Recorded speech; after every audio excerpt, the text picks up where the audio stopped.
શિક્ષણ તો દેખાશે. કેમ કે આ ઊંચી ઇમારતો, તમામ પ્રકારની ટેકનોલોજી એ શિક્ષણનો પ્રતાપ છે. છતાંય તમારે શિક્ષણની તાકાત જ જાણવી હોય ને તો સાંભળો. એક એવો છોકરો હતો કે જેને તેની સ્કૂલમાં ભણવામાં બેસાડવામાં આવતો હતો. કેમ કે તે ગરીબ પરિવારનો છોકરો હતો. એક છોકરો તેની કોઈ દોસ્તી કરવા નહોતું માંગતું, તેને કોઈ સાથે રમવા નહોતું માંગતું. કેમ કે તે ગરીબ પરિવારનો છોકરો હતો. પણ એ જ છોકરાએ શિક્ષણનો સહારો લઈ આપણા ભારતનું બંધારણ ઘડ્યું. Yes, I am talking about doctor Bhimrao Ambedkar.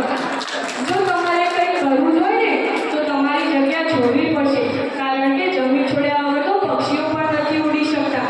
એ વાતનું ખાસ ધ્યાન રાખજો. આ પરિસ્થિતિઓ આપણા હિસાબથી ચાલે છે, ના માણસો.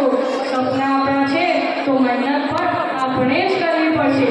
કાગળ એની કિસ્મતથી ઉડે છે, જ્યારે પતંગ એની કાબિલિયતથી. એટલે